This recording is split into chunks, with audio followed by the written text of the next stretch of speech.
Política Impura. Um olhar sobre a semana. A todos as minhas melhores saudações. Hoje começarei este Política Impura com a referência a dois jornais de referência portugueses. O Expresso, o semanário mais lido em Portugal, um semanário de longa tradição de defesa dos valores essenciais da liberdade, da igualdade e da fraternidade, e o Público, um jornal também de referência em Portugal, pela sua qualidade, pela sua isenção e pelo seu nível cultural. O Expresso tem na sua primeira página como título Ódio Não. E o Público tem na sua primeira página como subtítulo Haddad sobe, Bolsonaro vence nos principais estados. Penso que são dois títulos que traduzem a realidade deste momento. Mas essa realidade tem de ser ligada a factos que ocorrem no mundo de hoje e que são essenciais para a compreensão da realidade no Brasil. Tivemos recentemente o assassino de um jornalista na Turquia. Jamal Khashoggi foi assassinado horrivelmente desmembrado, ainda vivo, pela ditadura sanguinária, corrupta da Arábia Saudita, e um conjunto de figuras proeminentes do Partido Democrata americano foram agora confrontadas com tentativas de atentados, entre elas o ex-presidente Barack Obama, que foram detectadas e felizmente não surtiram efeito. Tudo isto poderia ser sintetizado com o título de um grande filme do grande realizador Orson Welles, e esse título é A Sede do Mal. De onde é que vem esta sede do mal? No fundo, vem do egoísmo, da ganância, de alguns setores de classes dominantes a nível mundial que estão a conduzir o mundo para tempos de chumbo. Vamos começar pelo Brasil, porque o Brasil é o que nos diz mais respeito e que nos toca mais ao coração.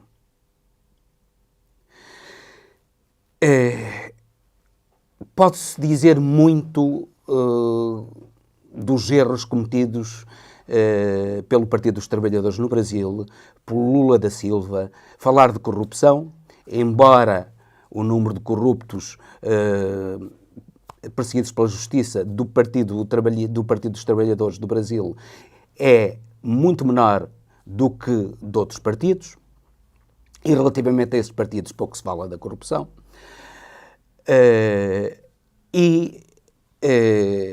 Podemos falar disso, efetivamente, que é algo a que o candidato apoiado pelo Partido dos Trabalhadores do Brasil não deu a necessária importância ainda. Esperamos que dê agora, nesta parte final, e que dê, sobretudo, se for eleito presidente. Mas, para além do problema da corrupção, existe o problema da violência, e esse problema também tem de ser enfrentado no Brasil. A violência não pode ser enfrentada com mais violência. Violência contra violência, costuma dizer-se que ficam todos com os dentes partidos. E aquilo que Bolsonaro pretende é agir com violência apenas contra a violência, sem se interrogar sobre as causas da violência. Para ele parece que quem é pobre, quem está desempregado, é pobre e está desempregado porque não quer trabalhar. Mas não é assim. grande parte do povo brasileiro não encontra trabalho.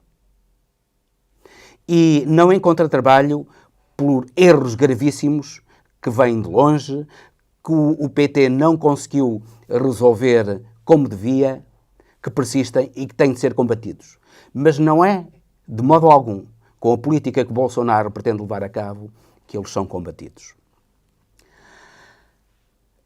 Eu, por mim, entendo que os brasileiros que vão votar amanhã devem pensar essencialmente no seguinte: devem pensar neles próprios, no seu presente e no seu futuro, devem pensar no futuro dos seus filhos, devem pensar no futuro dos seus netos. E é esta reflexão a que vos convido aqui neste programa. Bolsonaro é uma pessoa completamente inculta e é sabido, ele próprio diz que eu não sei nada, mas vou trazer gente que sabe. Ora bem, Bolsonaro não sabe nada de muita coisa, mas sabe alguma coisa de violência e de agressividade. E essa violência e essa agressividade ele vai maniatá-las em seu favor no Brasil. Ele pode não conseguir instaurar uma ditadura como a ditadura militar, instituindo a censura, acabando com os partidos políticos e fazendo com que os militares, a ele afetos, dominem todo o aparelho de Estado. Ele pode não conseguir isso. Mas o que ele vai conseguir, com toda a certeza, aliás, ele já disse que o iria fazer, é algo semelhante àquilo que Duterte está a fazer nas Filipinas. Isto é, a criação de grupos ilegais paramilitares que atacam as populações indefesas e assassinam drogados, homossexuais e toda a gente frágil do país, todos aqueles que não se podem defender e que por ele são considerados marginais. Um novo massacre da Candelária, ou muitos massacres da Candelária, serão possíveis num Brasil de Bolsonaro. Por outro lado, ele diz que ataca a corrupção.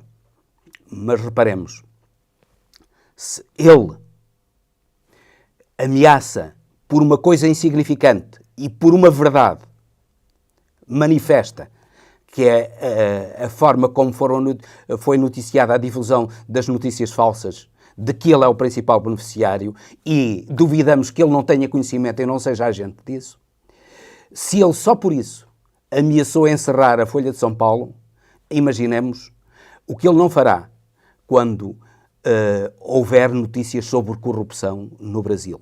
E corrupção que pode ser levada a cabo pela sua própria família. Repare-se que o seu filho já ameaçou fechar de uma penada o Supremo Tribunal Federal. Um partidário de Bolsonaro ameaçou a própria Rosa Weber e está agora com prisão, com medidas preventivas da sua liberdade. E esse tipo de comportamentos, simultaneamente ameaçadores dos tribunais, que são, mal ou bem ainda no Brasil, ainda são algo, de certo modo, garantes da liberdade e dos direitos dos cidadãos, essas ameaças levadas a cabo sobre os meios de comunicação são os instrumentos essenciais das ditaduras, dos totalitarismos e da corrupção. Mas vamos a algo que é essencial quando falamos da política de Bolsonaro, porque para além da violência, para além da corrupção, os brasileiros estão angustiados com o seu futuro. E o que é que lhes garante Bolsonaro no seu futuro? Garante-lhes um Paulo Guedes a dirigir a economia e as finanças do país. E quem é esse Paulo Guedes? Paulo Guedes é, neste momento, um administrador de fundos de pensões. Ele recentemente foi acusado de defraudar os fundos de pensões que administrava. Ele contesta, diz que um fundo de pensões efetivamente teve perdas enormes, mas que outros tiveram ganhos enormes. Não vamos por aí. Não vamos por aí por essa dúvida se fez perder fundos de pensões, fez perder ou ganhar os fundos de pensões. Vamos por aquilo que ele pretende relativamente à segurança social. E aquilo que ele pretende é aquilo que ele viu aplicado no Chile, onde ele foi professor na universidade, no tempo do ditador Pinochet. Ele foi um colaborador do ditador Pinochet, na universidade, que estava sob o domínio dos militares. Numa universidade onde centenas e centenas de estudantes e professores foram assassinados. Descobriu-se ainda há pouco tempo os restos mortais cremados de 15 estudantes assassinados na universidade precisamente onde Paulo Guedes lecionou. Ora bem, a ditadura de Pinochet e os seus Chicago Boys, repare-se que Paulo Guedes é um dos Chicago Boys, isto é, um dos alunos da escola de Chicago do liberalismo absoluto do Milton Friedman, que pretende reduzir o Estado ao mínimo e fazer com que sejam os privados que detenham a totalidade ou quase totalidade do domínio da economia e o façam de acordo com a sua vontade e sem freios. Aquilo que sucedeu no Chile de Pinochet foi o seguinte. O ministro da Segurança Social de então, de acordo com o programa de Pinochet, decidiu privatizar todo o sistema de segurança social do Chile. Todo não. Todo menos o dos militares, que continuou público. Os militares que implementaram o sistema de segurança social privado, para eles quiseram um sistema de segurança social público e mantiveram o sistema de segurança social público. E o que é que sucedeu com o sistema de segurança social implementado pelos amigos de Paulo Guedes no Chile? Eles garantiram que o sistema de capitalização de que fala agora Paulo Guedes, que vai instituir um sistema de capitalização, isto é, cada um desconta para si próprio, garantiram ao povo chileno que no final da sua carreira contributiva iriam receber pensões de pelo menos 70% do seu último vencimento. O que é que sucedeu? Os fundos de pensões do Chile, neste momento, ainda com a ajuda do próprio governo chileno, estão a atribuir pensões que, na sua maior parte, andam por volta dos 30% do último vencimento daqueles que descontaram para a segurança, para os fundos de pensões. 30%. Há casos, muitos casos, em que anda pelos 15% dos descontos daqueles que descontaram para a segurança social. Ou para os fundos de pensões, melhor dizendo. Casos mais raros são aqueles que chegam aos 50%. Mas nenhum deles chegou aos 70% daqueles que Pinochet e os Chicago Boys, de que Paulo Guedes fazia parte, garantiram ao povo chileno. É isto que inevitavelmente sucederá ao povo brasileiro. Entretanto, os administradores do fundo de pensões recebiam dezenas de milhares de dólares de chorudos ordenados mensais, para além da corrupção que reinava nos fundos de pensões, dos desvios. Isto é, Paulo Guedes pretende instituir no Brasil a tragédia que a história já demonstrou existir no Chile. Será que os brasileiros não aprendem as lições da história e ainda vão atrás de um Paulo Guedes? Mas não só. Ele fala contra a corrupção. As suas empresas, as empresas de Paulo Guedes, estão sob suspeita. E ele próprio reconhece que houve problemas com um dos fundos de pensões que ele liderava. Mas uma coisa é certa, ele ganha sempre com os fundos de pensões, porque ele, como administrador de cada um desses fundos, ele ganha na casa dos 6 dígitos em dólares. É essa ganância que leva Paulo Guedes e a direita a procurarem, de uma maneira odiosa, alcançar o poder no Brasil. E os brasileiros devem pensar bem no futuro, no seu futuro, no futuro dos seus filhos e dos seus netos, porque é esse o futuro que lhes reserva o Brasil. Repare-se que Pinochet, no final da sua ditadura, aceitou-se, pela pressão internacional, aceitou submeter-se a um julgamento eleitoral. E esse julgamento eleitoral fez com que ele fosse derrotado por uma maioria enorme de eleitores chilenos. Pode não suceder isso no Brasil. Não sabemos o que é que vai suceder. O domínio da comunicação social e o medo, não sabemos o que é que irá suceder no Brasil. Mas sabemos uma coisa, que Pinochet foi condenado por corrupção. Soube-se que Pinochet, que se dizia o líder do combate à corrupção, tinha milhões no estrangeiro, transferidos ilegalmente para o estrangeiro.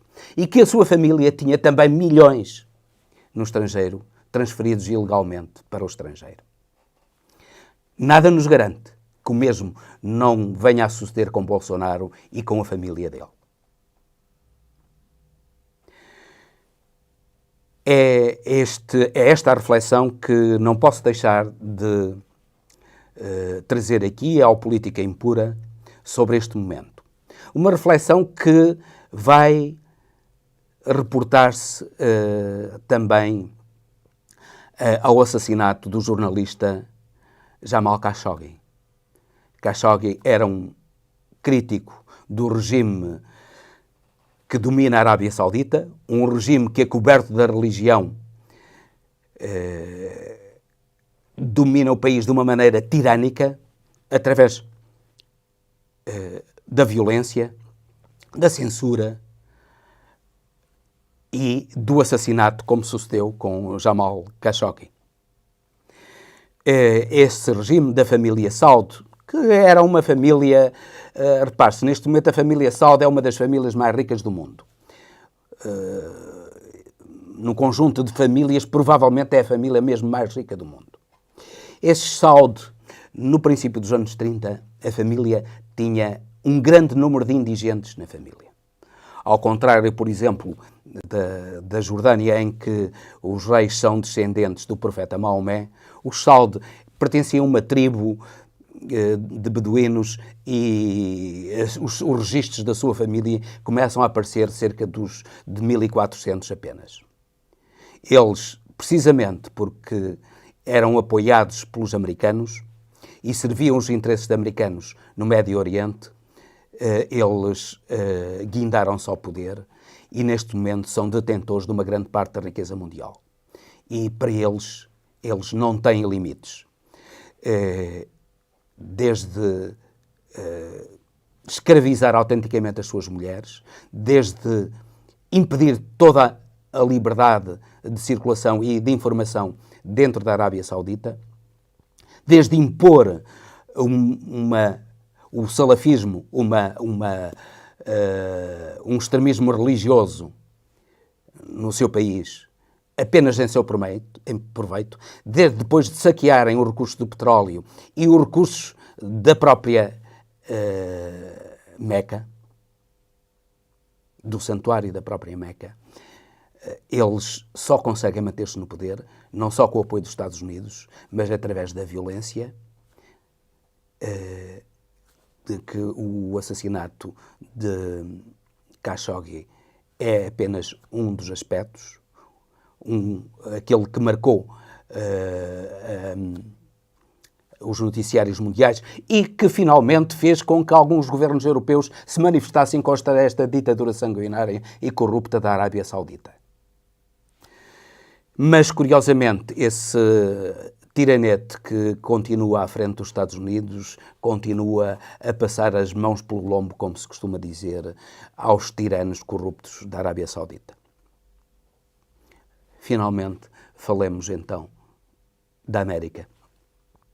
É que se há algo que Trump conseguiu foi instalar o ódio na América. Fazer com que a sociedade americana se dividisse, em que a luta democrática deixasse de existir e fosse manipulada por apelos ao ódio e por mentiras de que ele é um manipulador.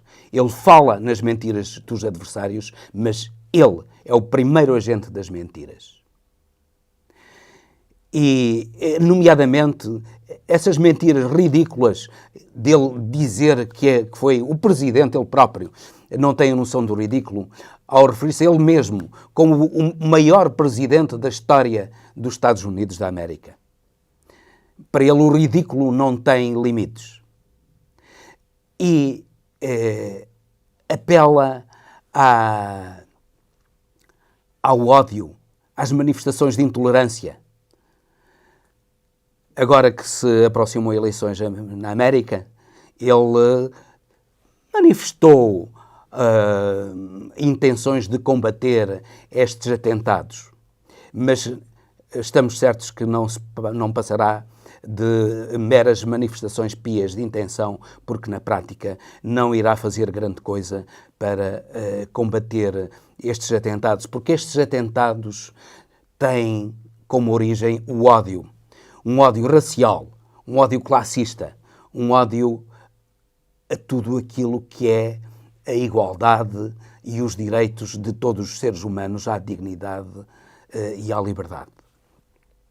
Há uma parte da sociedade americana que manipula a comunicação social, que levou, conjuntamente com a Rússia de Putin, que levou Trump ao poder, e essa classe, que são os sucessores do Ku Klux Klan, do racismo ultradireitista, daqueles que praticavam a violência e o assassinato como modo de atuar na política, esses são aqueles que apoiam Trump. E são aqueles que levam a cabo estes atentados à democracia contra os maiores representantes, os mais importantes representantes do Partido Democrata Americano. O mundo vive tempos de chumbo. É importante que tenhamos consciência que estes tempos de chumbo se estão a alastrar. E aqueles que defendem os sagrados ideais da liberdade, da igualdade e da fraternidade tomem consciência disso e se unam para que os elevados valores que defendem sejam preservados no mundo livre, naquilo que resta ainda do mundo livre, e que sejam colocados no poder dos países que, infelizmente, ainda não fazem parte deste mundo livre em que vivemos, aqui na Europa, pelo menos. Eu, com esta mensagem emocionada, eu termino este Política Impura e saúdo novamente os meus amigos. Até à próxima semana. Política Impura. Um olhar sobre a semana.